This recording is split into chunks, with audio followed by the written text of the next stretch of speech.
जय हिंद दोस्तों, स्वागत है आप सभी का एम के क्लासेस में। तो आप सभी कैसे हैं? उम्मीद है कि आप सभी स्वस्थ होंगे, मस्त होंगे और अपने पठन पाठन में व्यस्त होंगे। तो दोस्तों आज हम लोग पढ़ने वाले हैं गोलीय दर्पण के बारे में। इससे पहले जो फिजिक्स क्लास है हम लोग पढ़ चुके हैं, जैसे प्रतिबिंब किसे कहते हैं, प्रकाश के परावर्तन के कितने नियम हैं, प्रकाश का परावर्तन किसे कहते हैं, ये सब हम लोग पहले पढ़ चुके हैं। उसका समतल दर्पण द्वारा प्राप्त प्रतिबिंब की विशेषता को भी पढ़ चुके हैं। आज हम लोग पढ़ेंगे गोलीय दर्पण किसे कहते हैं, गोलीय दर्पण कितने प्रकार के होते हैं तथा गोलीय दर्पण से संबंधित कुछ महत्वपूर्ण पद को पढ़ेंगे, जैसे कि फोकस किसे कहते हैं, फोकस दूरी किसे कहते हैं, मुख्य अक्ष किसे कहते हैं, प्रधान अक्ष किसे कहते हैं, द्वारक किसे कहते हैं। इन सब चीज़ों के बारे में हम लोग आज पढ़ेंगे। तो चलिए देखते हैं कि गोलीय दर्पण किसे कहते हैं। तो हम लोग को रटने से बेहतर है कि हम लोग फिगर से समझें और फिगर से याद रखें और उसको खुद से लिखने का प्रैक्टिस करें। तो हम लोग देखते हैं फिगर, जैसे कि एक क्या है, खोखला गोला है। तो गोलीय दर्पण क्या है? गोलीय दर्पण नाम से ही स्पष्ट है कि गोलीय दर्पण एक गोला जैसा होगा, ठीक है। तो गोलीय दर्पण एक खोखले गोले का क्या होता है, भाग है। तो गोलीय दर्पण क्या है? वह दर्पण जिसका परावर्तक सतह किसी खोखले गोले का एक भाग होती है, ठीक है। जैसे एक खोखला गोला है, उसका एक भाग है, इसी को कहते हैं गोलीय दर्पण। तो उम्मीद है यहाँ समझ गए होंगे कि गोलीय दर्पण वह दर्पण जिसका परावर्तक सतह किसी खोखले गोले का एक भाग होती है। गोलीय दर्पण में अंदर तथा बाहर दोनों ओर पॉलिश यानी कि रजिस्टित किया या कलई किया हुआ रहता है। तो यहाँ से देखते हैं कि ये गोलीय दर्पण है, इसके बाहरी ओर भी बाहर की ओर भी क्या है, कलई किया हुआ है यानी रजिस्टित किया हुआ है, देख सकते हैं पॉलिश किया हुआ रहता है सिल्वर से, और अंदर की ओर भी क्या है, पॉलिश किया हुआ है, ठीक है। तो जिस ओर पॉलिश है और एक तरफ बिना पॉलिश है, जिधर बिना पॉलिश का है उसको परावर्तक सतह कहते हैं, परावर्तक पृष्ठ कहते हैं, ठीक है। प्रकाश का किरण परावर्तक पृष्ठ पर ही पड़कर क्या करती है, प्रकाश का परावर्तन होती है। तो गोलीय दर्पण किसे कहते हैं? वह दर्पण जिसका परावर्तक सतह किसी खोखले गोले का एक भाग होती है, ठीक है। गोलीय दर्पण दो प्रकार के होती है। गोलीय दर्पण दो प्रकार के होते हैं, कौन कौन? गोलीय दर्पण दो प्रकार की होती है, अवतल दर्पण तथा उत्तल दर्पण, ठीक है। अवतल दर्पण किसे कहते हैं? तो जिसका परावर्तक पृष्ठ, अब परावर्तक पृष्ठ क्या है, तो जिधर पॉलिश नहीं किया हुआ है, जैसे एक क्या है दर्पण है, इस साइड में क्या है, पॉलिश किया हुआ है, कलई किया हुआ है, तो दूसरा साइड अदर साइड क्या है, बिना पॉलिश किया हुआ है। तो बिना पॉलिश किए हुए साइड को क्या कहते हैं, परावर्तक पृष्ठ कहते हैं, ठीक है। तो अवतल दर्पण जिसका परावर्तक पृष्ठ अंदर की ओर वक्रित हो, यानी अंदर की ओर यानी कि केंद्र की ओर, जैसे यह गोला है, यह इसका क्या है, बीच सेंटर में केंद्र है, तो इसका परावर्तक पृष्ठ किधर है, अंदर की ओर है, यानी कि केंद्र की ओर वक्रित है, तो इसको कहेंगे अवतल दर्पण, ठीक है। तो जिसका परावर्तक पृष्ठ अंदर की ओर वक्रित हो उसे क्या कहते हैं, अवतल दर्पण कहते हैं। अंदर की ओर क्या होता है, परावर्तक पृष्ठ होता है, और बाहर की ओर पॉलिश किया हुआ होता है, ठीक। जैसे यहाँ हम लोग देख सकते हैं फिगर में, ये क्या है, एक अवतल दर्पण है। दूसरा है कि उत्तल दर्पण किसे कहते हैं? उत्तल दर्पण जिसका परावर्तक पृष्ठ बाहर की ओर वक्रित होता है, ठीक है, जिसका परावर्तक पृष्ठ बाहर की ओर वक्रित होता है। जैसे कि यहाँ जगह नहीं रहने के कारण यहाँ बना देते हैं, जैसे ये क्या है, एक दर्पण है, इसका परावर्तक पृष्ठ क्या रहता है, अंदर की ओर पॉलिश रहता है, और बाहर की ओर क्या होता है, परावर्तक पृष्ठ है। ये क्या है, परावर्तक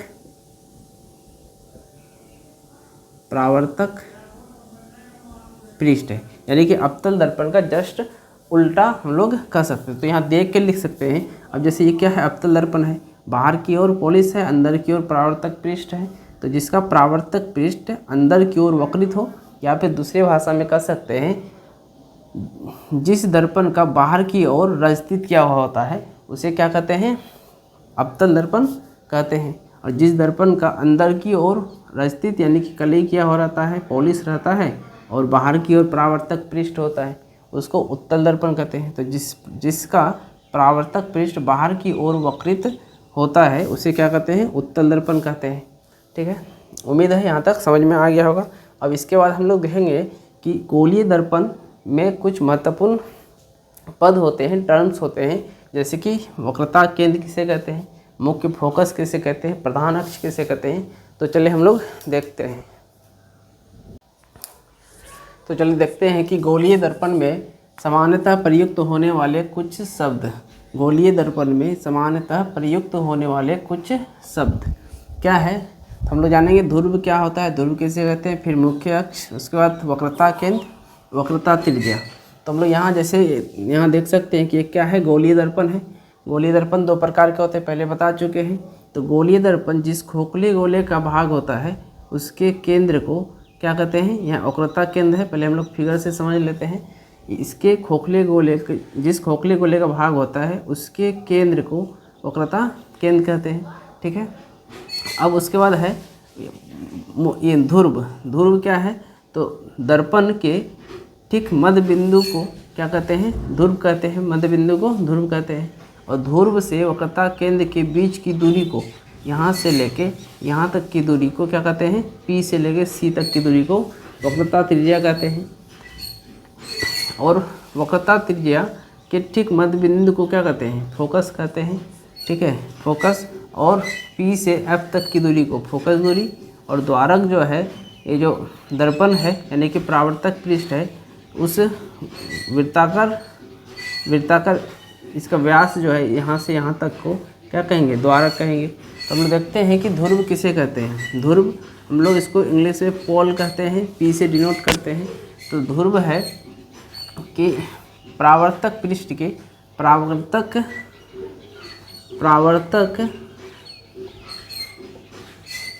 पृष्ठ के मध्य बिंदु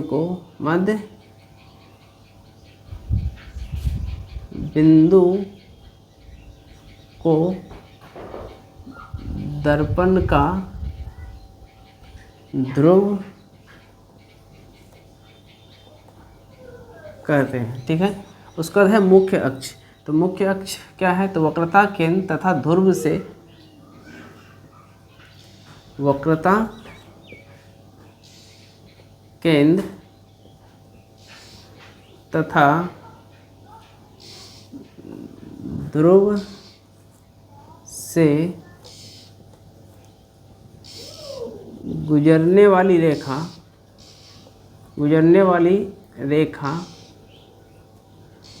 को मुख्य अक्ष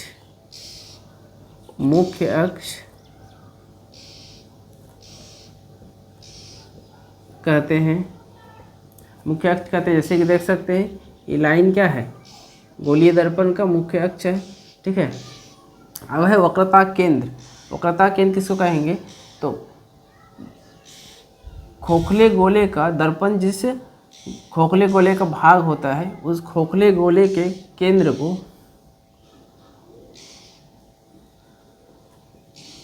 हम लोग शॉर्ट में लिख देते हैं, खोखले गोले के केंद्र को वक्रता केंद्र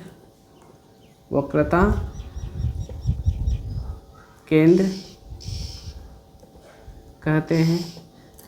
उसके बाद है वक्रता त्रिज्या। तो वक्रता त्रिज्या क्या है, ध्रुव तथा वक्रता केंद्र के बीच की दूरी को ध्रुव तथा वक्रता केंद्र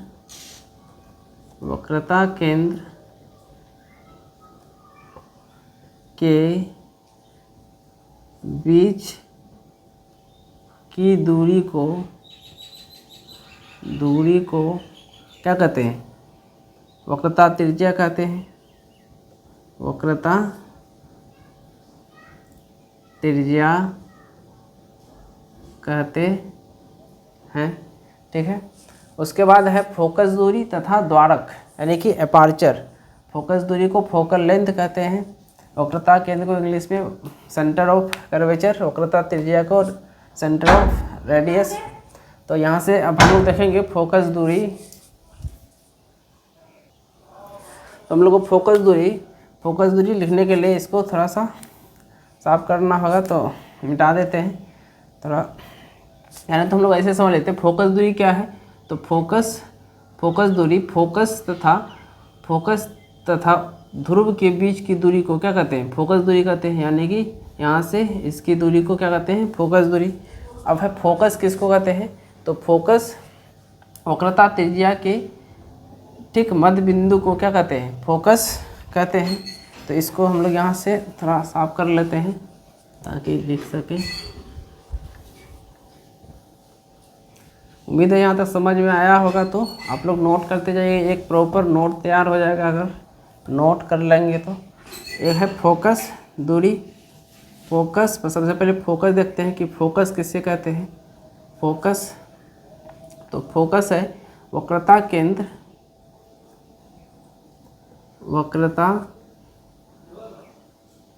केंद्र तथा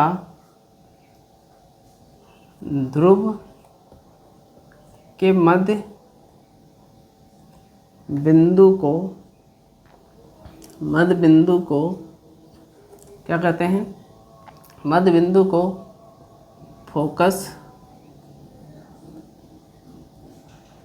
कहते हैं।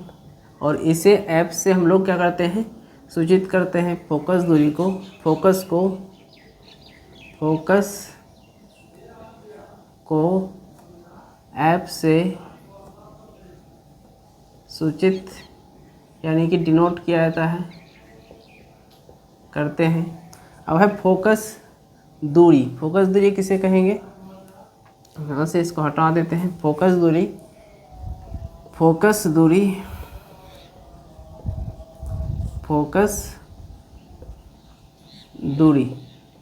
दूरी को हम लोग कहेंगे ध्रुव तथा फोकस के बीच की दूरी को,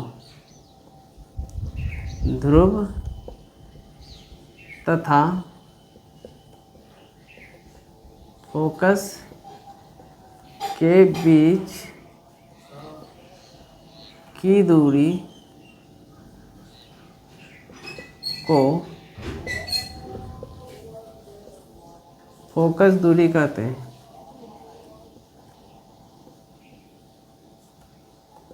फोकस दूरी कहते हैं। उसके बाद हम लोग देखेंगे कि द्वारक यानी कि एपर्चर किसे कहते हैं, द्वारक यानी कि एपर्चर किसे कहते हैं, तो परावर्तक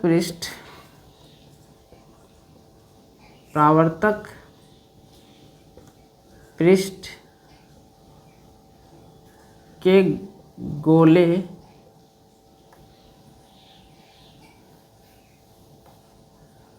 परावर्तक पृष्ठ के गोलाकार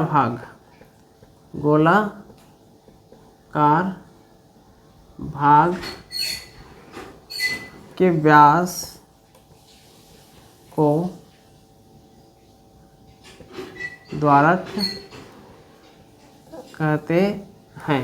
जैसे कि यहाँ से ये परावर्तक पृष्ठ है, यहाँ से यहाँ तक की दूरी को हम लोग क्या कहेंगे, इस दूरी को द्वारक कहते हैं। ठीक है, अब हम लोग देखते हैं कि एफ और वक्रता त्रिज्या यानी कि फोकस दूरी एफ और वक्रता त्रिज्या में क्या संबंध होता है। तो फोकस दूरी एफ, इसको मिटा देते हैं। फोकस दूरी एफ और वक्रता त्रिज्या आर में क्या संबंध होता है, तो वक्रता त्रिज्या फोकस दूरी में क्या संबंध होता है, तो वक्रता त्रिज्या की दोगुनी होती है फोकस दूरी।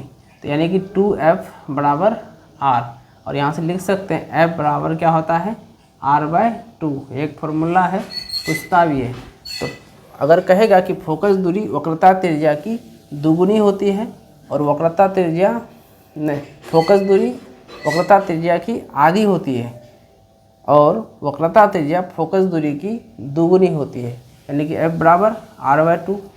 फोकस दूरी क्या है, वक्रता त्रिज्या का आधा हो गया, और यहाँ से फोकस दूरी क्या हो गया, दोगुनी हो गया। ठीक है, तो यहाँ तक याद रखना है। उम्मीद है यहाँ तक आप लोगों को समझ में आया होगा। अब नेक्स्ट वीडियो में हम लोग फिर देखेंगे इससे आगे। तब तक के लिए चैनल को लाइक, शेयर और सब्सक्राइब जरूर करें। Thank you.